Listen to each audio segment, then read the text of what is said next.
The air in the Black Forest was thick with the scent of pine and impending rain. To Elara, it was the smell of home, a fortress of solitude that had protected her for 5 long years.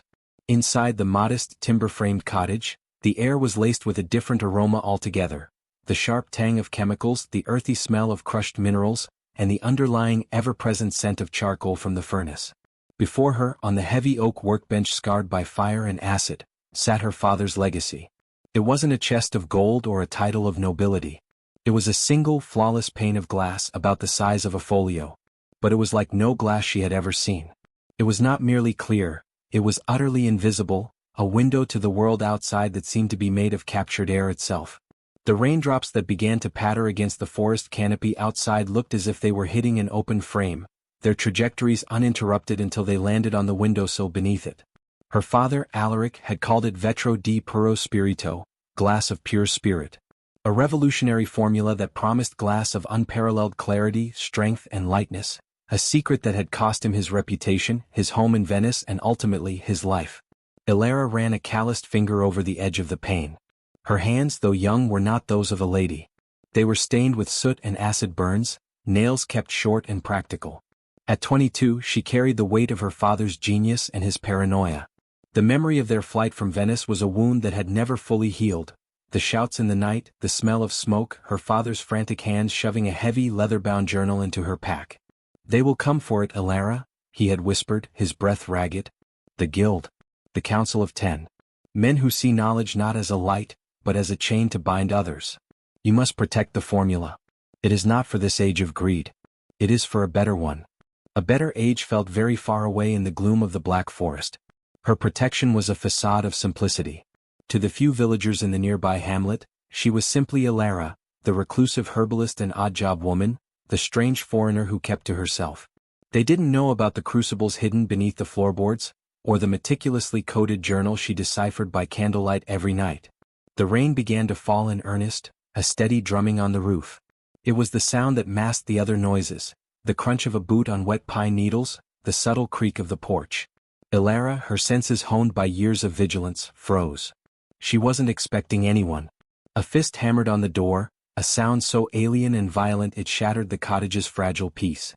Her heart leapt into her throat. Her eyes darted to the secret compartment beneath the hearthstone where the journal lay. "Elara Vogel?" A man's voice called out, rough and accented. "Not local. Venetian." The name was one of her aliases, but hearing it spoken aloud in that accent sent a jolt of pure terror through her. They had found her. She moved on instinct, honed by her father's drills. In one fluid motion she snatched the pane of pure spirit glass, wrapped it in a soft lambswool cloth, and slid it into a specially crafted slot in her traveling pack. She grabbed the small heavy purse of coins, her emergency fund, and the leather-wrapped bundle containing her father's finest tools. The journal was already secure in a hidden pouch sewn into the inside of her dress. The hammering came again, more insistent. "Open in the name of the Serene Republic." The door shuddered on its hinges. They weren't here to talk. They were here to take and to silence. Elara turned to the back window, the one that looked out onto the dense woods. As she pushed it open, the cottage door splintered and gave way. She glimpsed 2 men, their clothes dark with rain, their faces hard and professional. One of them held a wicked-looking dagger. She didn't wait. She swung her legs over the sill and dropped into the mud, the cold wetness seeping through her skirts in an instant. Then she ran. She ran as her father had taught her, not in a straight line, but weaving through the ancient trees, using the downpour and the gathering darkness as her cloak. Shouts echoed behind her, but they were soon swallowed by the forest. The Black Forest was her ally. To them, it was a labyrinth of shadows and obstacles. She ran until her lungs burned and her legs trembled, the image of her burning cottage, she was sure they would set it ablaze, seared behind her eyes. She had lost everything again. But she had the formula. She had her father's spirit. And she had one desperate destination left. Venice. The Lion's Den. It was the last place they would expect her to go, and the only place where his dream could be realized. Her father had spoken of one man, a master glassmaker on the island of Murano known for his skill, not his politics. A man named Lorenzo Foscari.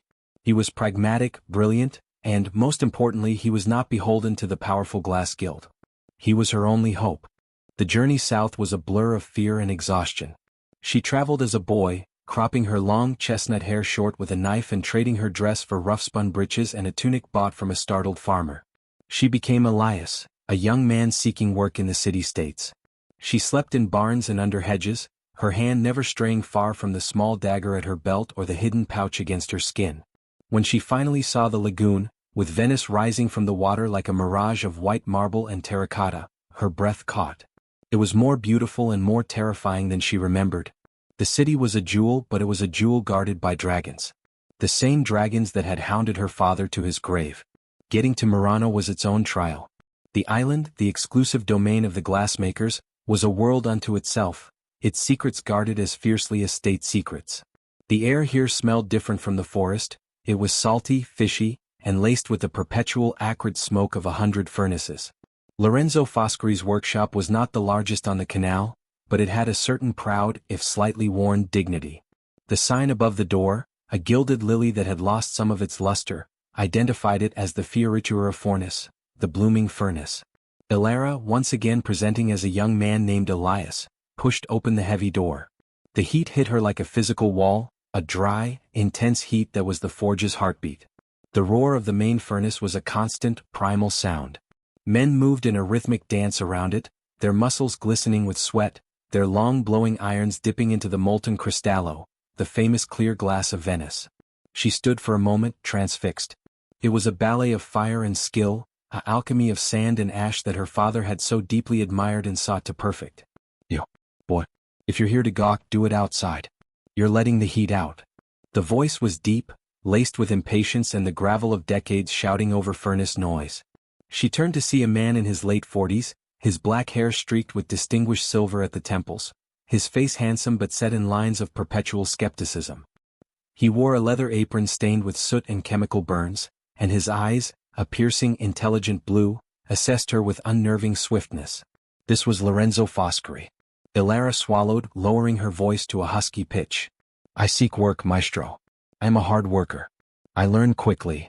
Lorenzo gave a short, derisive laugh. "Everyone learns quickly until they shatter a piece that took a week to make. I have no need for apprentices. Especially not scrawny ones from the mainland who look like a strong wind would blow them into the canal." He turned to go back to his work, dismissing her. This was her only chance. Desperation clawed at her. She had to get inside. She had to gain his trust. "Your batch is flawed," she said, the words leaving her mouth before she could stop them. The activity in the furnace did not stop, but it slowed. A few of the glassmakers glanced over, their expressions a mix of curiosity and offense. Lorenzo stopped dead. He turned back to her, his eyes narrowed to dangerous slits. "What did you say?" Elara's heart hammered against her ribs. She pointed to a large vat of the molten glass mixture, the Frida, waiting to be melted. "The batch. The silica is clean from the Ticino River, I'd guess. But your flux, you're using the soda ash from Egypt, but it's impure. Too much salt. And your stabilizer, you've crushed your seashell lime with iron tools. There are microscopic fragments contaminating it. It will introduce a greenish tint to your cristallo. A faint one, but it's there. It will never be perfectly clear." A profound silence fell over the workshop. The only sound was the roar of the furnace. Lorenzo stared at her, his expression unreadable. Her analysis was not just correct.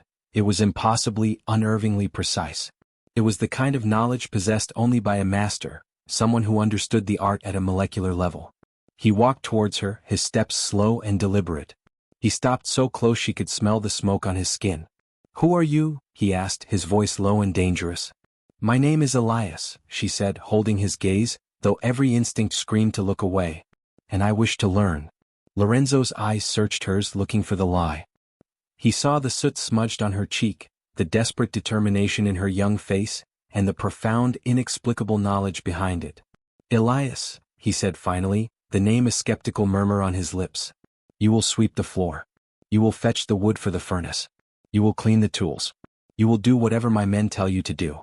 And you will not," he leaned in, "speak another word about my batches. Do you understand?"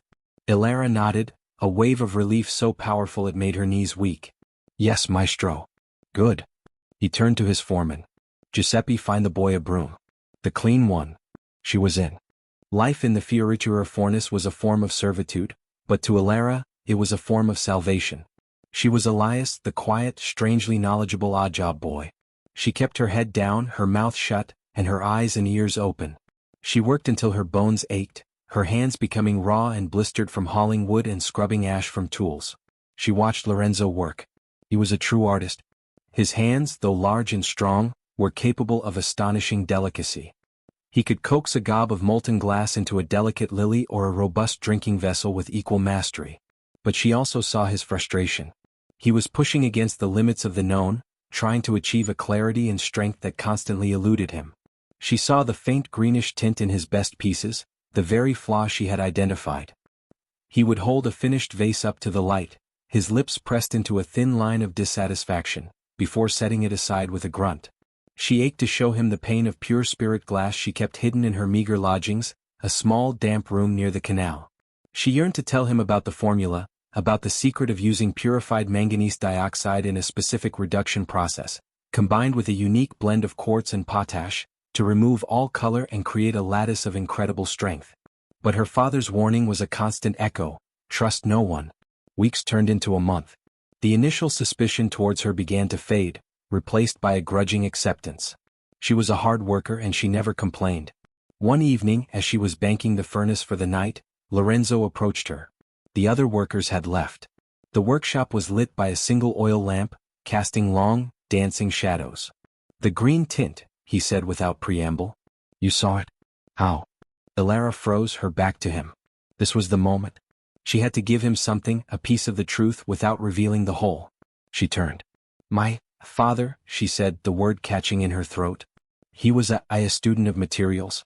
He taught me how to see impurities." "A student of materials?" Lorenzo repeated, his tone skeptical. "Not a glassmaker?" "He was interested in many things." She met his gaze. He believed that true clarity came from perfect purity. Not just of the materials but of the process. Lorenzo was silent for a long moment, studying her. "Your father," he said slowly. "He wouldn't, by any chance, have been the one they called the mad alchemist of the Rialto?" "Alaric, was it?" Elara's blood ran cold. She felt the floor tilt beneath her. She had been so careful. Seeing her panic, which she could not conceal, Lorenzo gave a grim, knowing smile. "I thought so. The knowledge, the fear in your eyes. I knew Alaric. Not well. He came here once years ago. He spoke of theoretical things, of perfect glass. The guild mocked him, called him a fool playing with fire.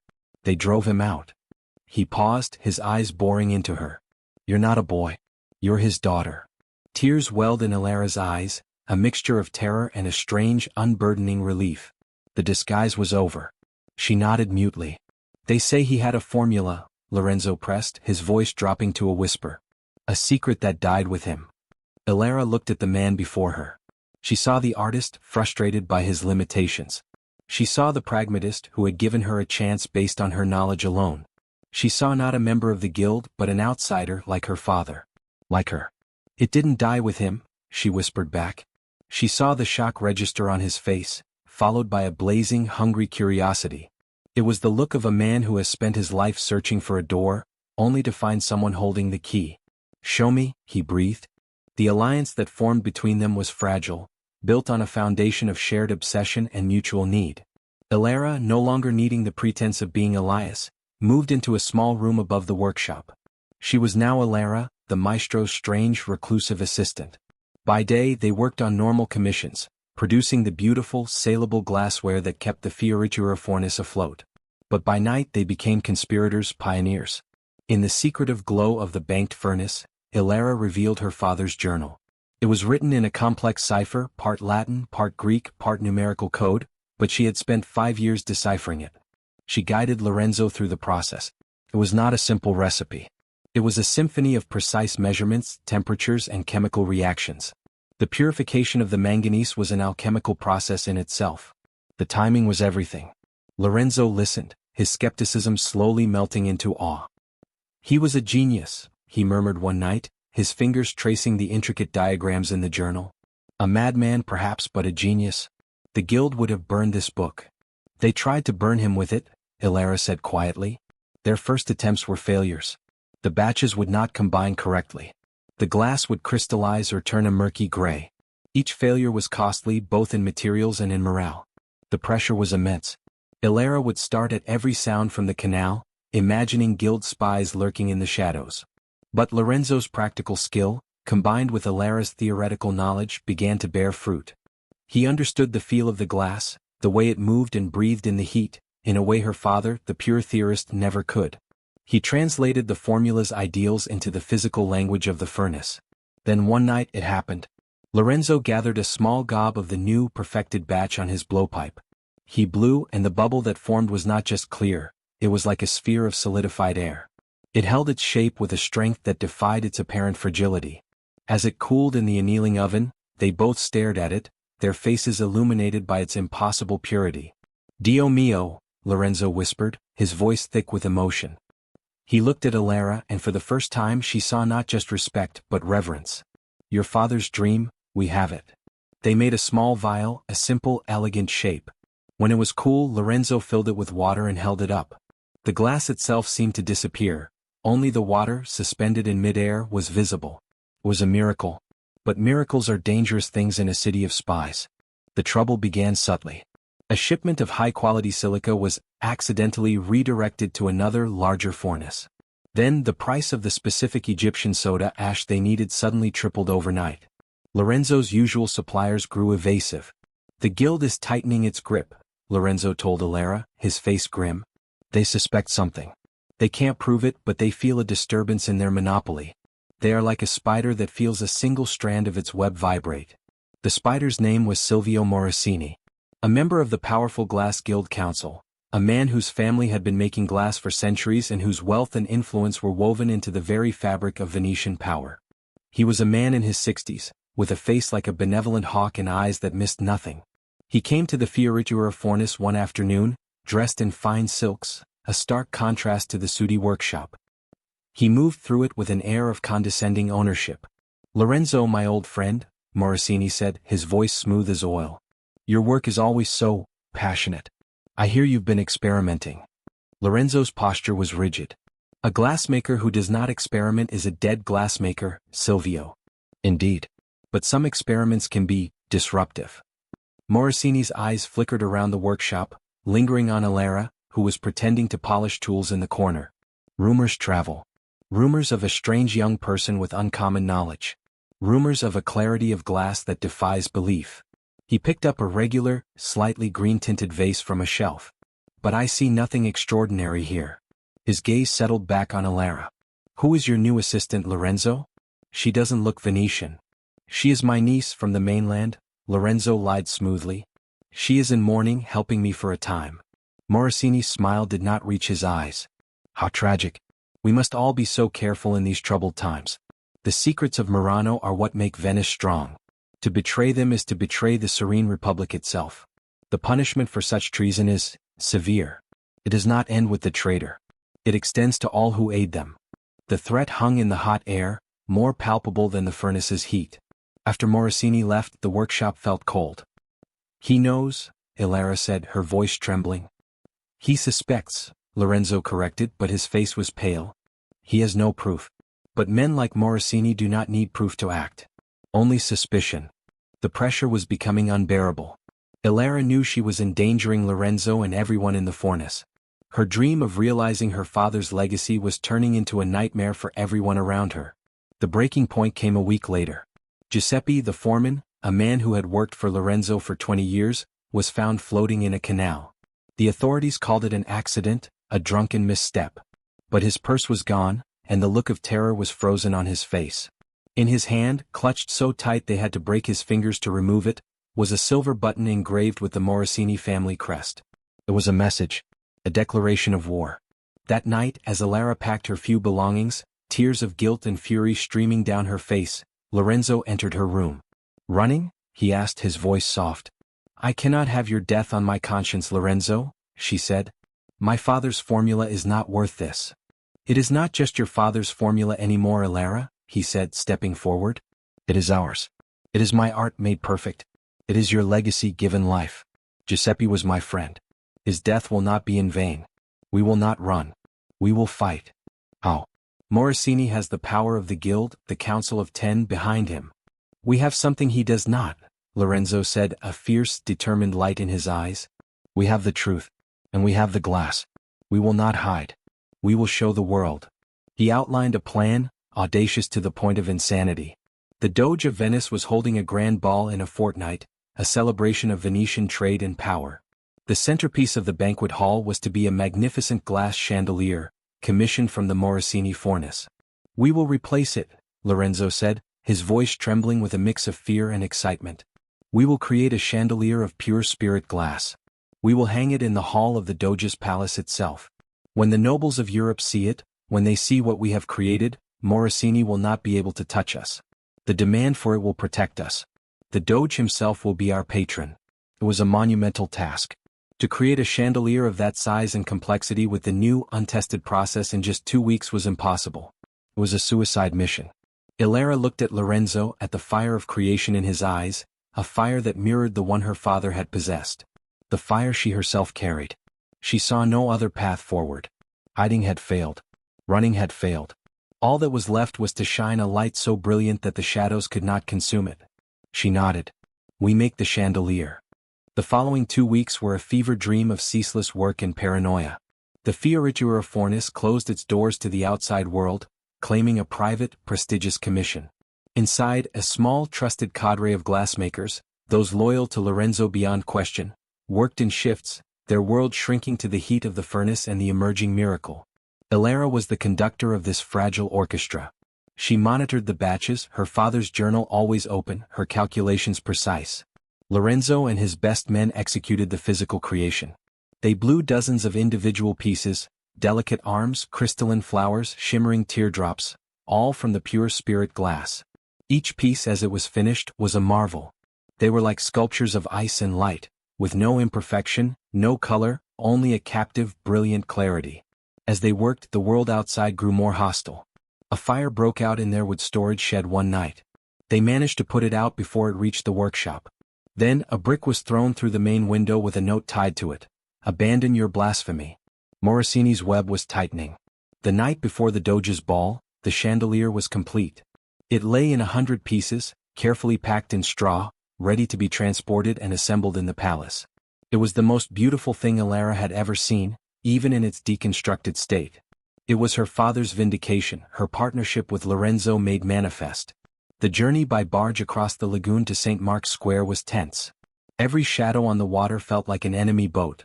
But they arrived without incident. Under the cover of darkness, they were ushered into the vast, echoing hall of the Doge's palace. The Morosini chandelier, a heavy, ornate and distinctly green-tinted piece, was taken down without ceremony. Through the night they worked, assembling their creation. As the sun began to rise, casting its first light through the tall windows, they hung the final piece. The pure spirit chandelier was hoisted into place, high above the banquet hall. And it disappeared. That was the first, breathtaking effect.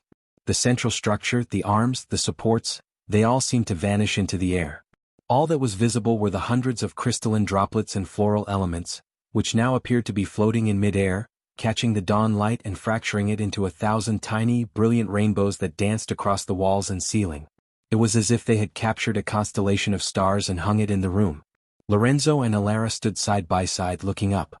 They were exhausted, grimy and terrified. But in that moment they were also triumphant. The ball was the social event of the season.